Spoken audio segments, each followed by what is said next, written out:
We're back on the Gridiron with a good friend of the Sports Video Group, a longtime supporter of our organization, and a thrill for me as a personal New York Giants fan. We had Don Sperling. He is vice president and executive producer of the New York Football Giants. Don, how you doing over there at the facility? It looks like you're there. How is everything doing? How's the team, and how's the season for you guys so far? Well, first off, you're admitting you're a Giants fan, so you're gonna lose a lot of friends in the Sports Video Group right now. You know that, especially the ones in Philly, Dallas, Washington, and in Boston in general. You know, because if they may not dislike the Giants, but they hate the Yankees. So so that's for sure. No, we're actually doing okay. You know, in a way, it's funny. I'm glad the season started to just get things in a routine. You know, it's funny, the 4 weeks, and all the 32 team guys could say this, right. The 4 weeks that lead into the season are really mayhem, because all you're doing is getting ready, and there's no specific routine, there's no menu that you could go by. All you do is just crash and get ready to, you know, with all your elements, create all your tools, create all your resources, so you're ready for your weekly routine on the season. And now that the season's here, it's actually almost relief. It's a lot of work, don't get me wrong, but it is a lot of prep time. And I'm so glad those 4 weeks leading into the season are over, even though it's more than 4 weeks, but the last 4 weeks are kind of hectic. And now we have a routine. You know what your Mondays, your Tuesdays, your Wednesdays, your Thursdays, you know, because the NFL is a story. You know what I mean? It's your, you know, obviously culminating in the game. The game is on Sunday, and then when the game ends, you start your story that leads up into the game. It's really your program and content story, which everyone really does. And even though there are late days and it's a lot of work, at least you know the delivery times. You know you have to hit those routine and deliverable moments. So in one way, it's a relief, but, you know, it's still a lot of work. Right, for sure. Unfortunately, you didn't have the preseason this year. You did have a chance to do some live-to-tape scrimmages on NBC to kind of get a little bit of the workflow in the stadium. But unfortunately, no fans there this year. But you guys are still kind of helping out the team as much as you can. What's on the video board to kind of hone in on the team and make sure they're still kind of getting hyped up for these big games? Well, that's a great question, because it is really about the team now. I mean, when you have a regular season, and outside of this year, you're producing, obviously creating a home field advantage for the team, but you're also producing an event for your fans, your customers, your sponsors, your business partners, and anybody else who comes into the stadium or surrounds that environment. And now, it really is 99% about the team. You know, we are taking care of our sponsors as best as we can inside the stadium. So in case on network, you can, you know, obviously there's a lot of cameras, and they can, you know, take shots of the boards. Like, for instance, I think we discussed it before. We normally shoot in 4x1, because we have very wide screens, but now we're shooting everything in 16x9, which makes it easier for everyone. And we're putting up our wings, which we utilize for our sponsors, and, you know, just trying to create some kind of static moments for our sponsors, you know, through video, through signage, you know, through any way we can, messaging, sound. But the reality is, we're creating a home field for our players.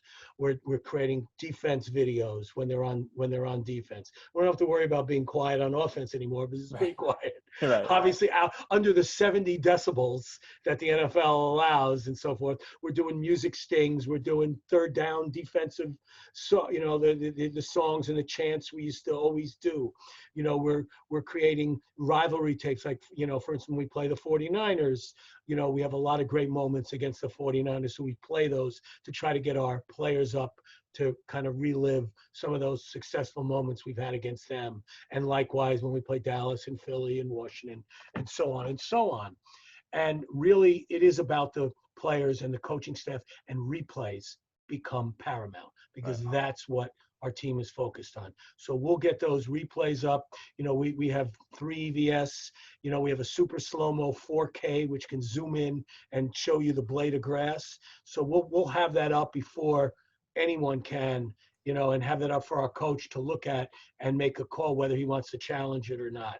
Those are some of the things that we're doing to make sure that our team has a home field advantage. And they run out to the cryo, no pyro yet. They run out to the cryo smoke, and we play their opening song, and we play the video that they run out to, and all that. And we're creating some of the atmosphere, but it's not the same. Nobody can say it's the same. Right, for sure. You're not only handling business inside the venue, you guys do a ton for the fans, regardless on any given Sunday. I can't say this is unbiased because my allegiances now, but you guys are the team that do a lot of great stuff on the digital side. But this year, it's like you mentioned about things being paramount. That's paramount this year. What are you doing for fans pregame, postgame, and even stuff in between? I don't know if you want to mention stuff with Joe Judge and the show that you have at MSG Networks. I'll let you take it away. Take all that stuff and tell me what you got. Yeah, well, to mirror what I said earlier about the week, you're telling a story. So, let's start. Let's start with leading up to the game. Let's start on Monday. On Monday, we produce a show which airs on Tuesday called the Joe Judge Report. And we get Joe in the studio, and it's fantastic because he goes in and he's with Bob Papa, who we'll talk about the protocols later. Bob Papa goes to tier 2, so he can be within 6 feet of the coach. And basically Joe on the telestrator, on our storyteller, he breaks down 3 plays, offense, defense, and a special teams play, and really gets into it. And this guy is serious about it. He's got circles and lines, and it's like being in a meeting room with him. And then we add some other stuff to the show. So we have that. And then, all the course during now that's that's on both digital and television. So what we're trying to do this year is take a lot of our programming that was digital, try to create television shows around it, and take a lot of our television and create digital around it, because we need more for our sponsors, obviously. Everybody's shifting from TV to digital, but this year we kind of put the brakes on that. Okay, so we actually added a television show. So now we have 4 television shows that we produce, that we control the media on, that we do all in-house, that go on MSG Network, My9, and also, on all of our platforms. Okay, so that Joe Judge show will have a lot of airings both on digital and on television. Then we have another. I'm going to go through television first, and then I'll talk about digital. Then we have another TV show, which is our pregame show. We tape it on Thursday, but it airs Friday, Saturday, Sunday about 11 or 12 times, called Giants First and 10. And that's basically, we call it that. It's 10 things you need to know about the game.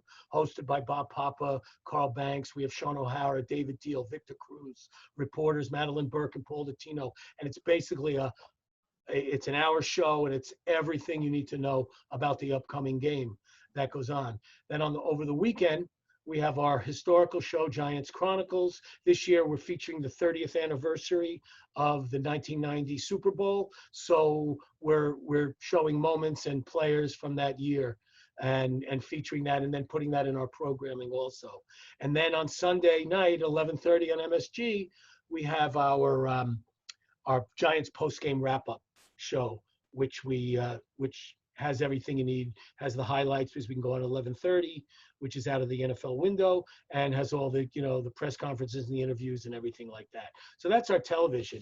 On the digital side, we replay. We do things like the 2-minute drill, the sounds of the week, above the numbers, Audible. We do our Facebook Live. We do a show called Crossfire, which is a debate show. We do things like for the off the field, like Know Your Giant with our players. We do, kind of daily wrap-ups, the usual, but in full on digital, because we have to keep our fans and our sponsors happy, obviously, because these are sponsored too, but our fans in the know. So it's a lot. I know I said a lot, and it's a lot to talk about, but it's really a way to keep the interest 7 days a week, and 24 hours a day, because it's all on demand. If you're a Giants fan, you can never be bored because you have enough to keep you entertained throughout the whole entire week. That's the hope. I don't want to bore anybody, for sure. You mentioned tier 2 and Bob Papa and stuff like that. How are you relying on access with all the protocols in place? And we can talk about a little bit more protocols, but how are you making sure you get the content you need Right. based on access that could be restricted to some people and allowed for others. Now it is subject to change, and it has changed a lot. But at this point, we've kind of hit, we've hit the groove. We have several of so tier one is, for people who don't know, I mean, a lot of people do know, but tier one is the players, the coaches, the equipment people, the medical, anyone who has direct access with the players. Right. Tier two, anybody that needs to get access at any specific time with the players. And we have about 4 people that have that, are camera and sound and photographer and so forth.